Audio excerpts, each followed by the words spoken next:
All right, boys and girls, girls and boys, adventure seekers. If you're here, you know what time it is.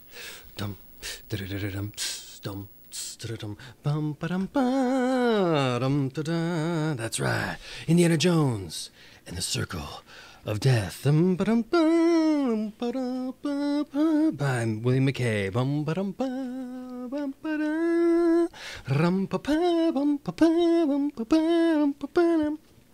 Chapter 6. Of all the bonehead plays, Indy muttered as he pedaled along.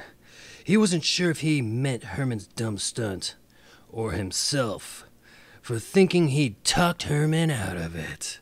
This time, Indy took a more rugged route to Pengrave Manor. Traveling alone, he cut cross-country. He didn't know how much of a lead Herman had on him, but he'd hoped to reach the Pengrave place first. With Herman's luck, he'd probably break a leg prowling around the house and get caught.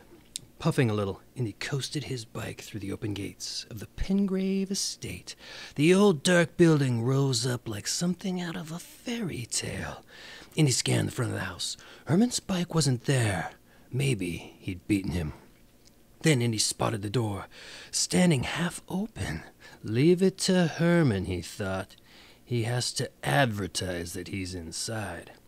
Leaving his bike behind a nearby bush, Indy crept to the door. He squeezed through the opening. If there was any stray servants around, he didn't want the door creaking. Then he tiptoed into the great hall of the manor house. The huge room was paneled in dark wood. No lights were on, and a chilly draft swirled around Indy. Any second he expected Dracula to come leaping out of the shadows. Where was Herman? From the hallway to the left came a muffled voice. Gott im Himmel! Indy tiptoed along the dark hall. That's German, he thought. Herman's from Germany, rather, but I never heard him speak it. As he passed the hall, the tall wooden door inside, Indy heard a scraping sound. Slipping the door open a crack, he peeked in. Herman wasn't there. 3 grown men stood by a wall safe. One was frantically shaking his hand as if he'd heard it. He was still swearing in German. The tallest of the men whipped around, telling him to shut up. Indy recognized the deep-set yellow eyes, the black beard. It was the arch-druid. We do not have all night, Ritter. Stop waving your hand and get into the safe. Major Nikolai and the Gross General Stab expect to see Pengrave's papers. The English fool not only believes I'm a druid, he actually keeps secret plans from his precious British Navy in the house. The Gross General Stab, that's the German High Command, Indy thought. These guys are German spies. They're stealing secrets. Ritter was still shaking his hand. Can't your magic open the safe? He demanded sulkily. I cannot waste my powers, the Archdruid replied. We shall need to give my English believers a good show at sunrise. Indy carefully edged the door shut. Great, he said to himself. I try to keep Herman from getting in trouble. Instead, I run into a bunch of burglars. No worse, spies with magic powers. Shaking his head, he crept back down the hallway toward the front door. What do I do now? Call the police? At least Herman isn't here He was nearly to the door when it swung open with a loud creak. Moonlight filtered in through the doorway. It silhouetted a short, heavy figure. Who's there? Herman's voice creaked with nervousness. But it was still too loud for safety. Oh, it's you, Indy, Herman said with a relieved sigh. How'd you get here? Indy heard heavy footsteps racing down the hall. Come on, Herman. There's burglars in the house, and they're after us. Herman goggled at him, his eyes wide behind the glasses. He stumbled along as Indy dragged him outside. Typical Herman. He hadn't even tried to hide his bicycle.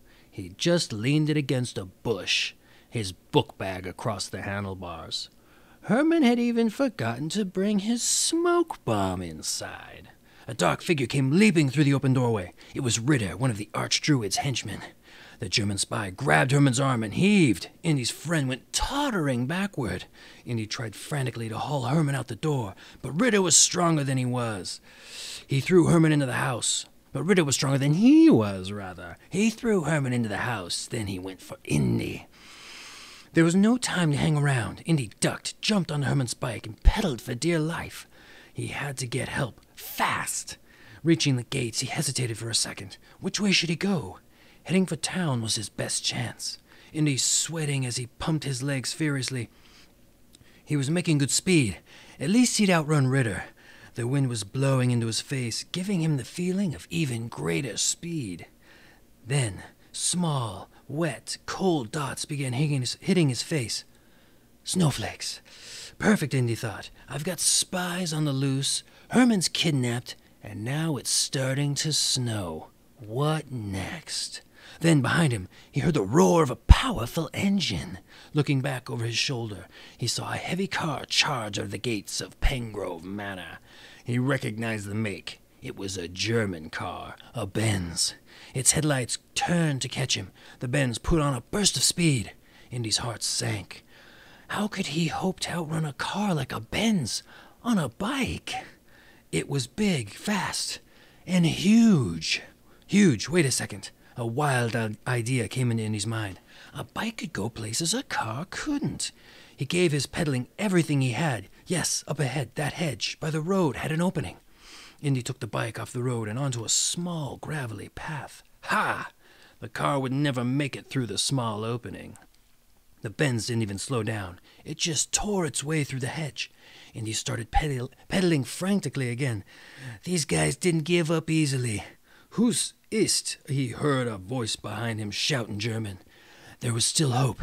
The wind and snow were making it hard to see. Already the Germans had lost sight of him. Then came the roaring tones of the archdruid. There he is, you fool! Now catch up to him! The Benz put on a new spurt of speed. Indy couldn't. His legs were getting tired. The muscles in his thighs ached.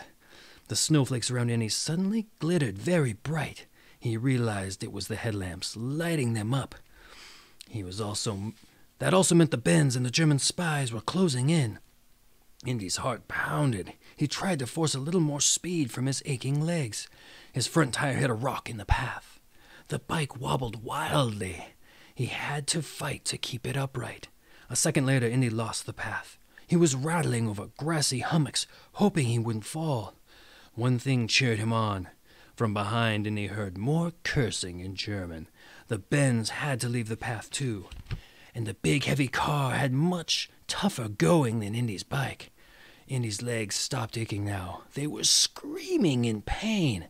His face felt hot in spite of the constant specks of snow hitting them. He was gasping for breath as he pedaled. How far had he come? Which way was Amesbury now? He pedaled across the field, running blind. Suddenly, the shouting and swearing behind much louder. Indy glanced over his shoulder. The Benz was bogged down. Two of the Germans were pushing at it, yelling. Sink or swim, Indy said, laughing as he pumped the bike up a low hill. There was no way they'd catch him now. He put on a little more speed. Once he made the top of the hill, he'd find the road to Amesbury, get help. The ground under his wheels gave way. Indy and the bike dropped straight down into darkness.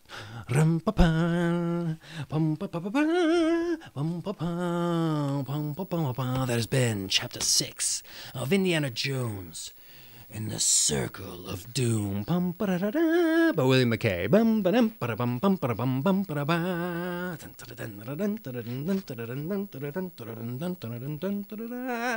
Join us next time, boys and girls and boys, adventure seekers, for Chapter 7 of Indiana Jones and the Circle of Death. I may have said Doom earlier, but it's a Circle of Death by William McCay. All right, we'll see you then.